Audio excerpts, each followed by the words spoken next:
Brittney Savage here with the Wrestling Tonight, all women's wrestling show. What is it like being on a wrestling show and the emphasis is on women's wrestling rather than men's wrestling? What's that like, and what are your thoughts of putting shows like that together? In a women's industry, it's very difficult because, a lot of times, every time, guys don't look at us as wrestlers, they look at us like a sex symbol. So it's very hard. All of us girls go out there every single day, well, every single time we're in that ring, and we give 100% each time. But for, like I said, a lot of the fans who are guys, we're a sex symbol, but for females, they look up to us because it's something that they want to do when they're older.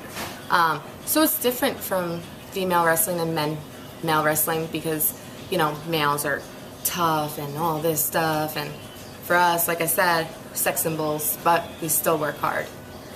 Well, you mentioned too, but a lot of the women, like tonight even, you guys are out there, you said you give me 100 and 110%, but it's tough. It's tough in there. You guys are kicking and punching and drop kicking and throwing each other around and body slams and all that.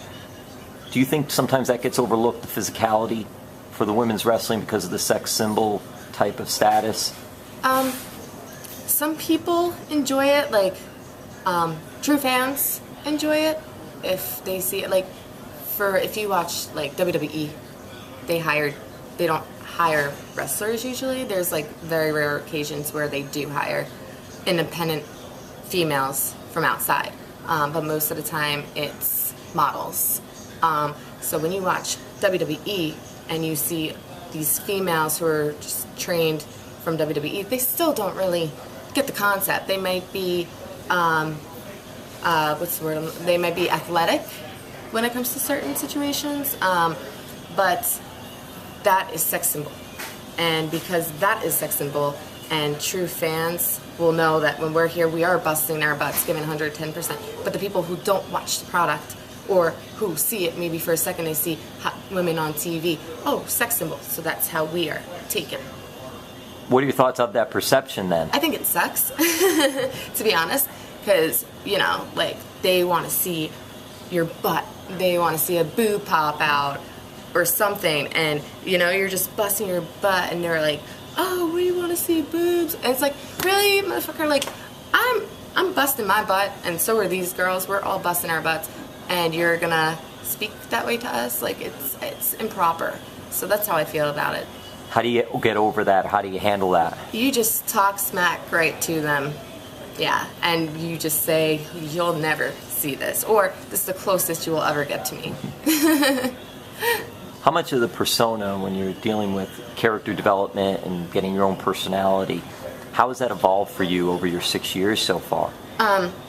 When I first started out, I was a good girl. Good girl. And then it's just natural, and like just a natural heel. Like, I'm really nice, don't get me wrong, I'm really nice.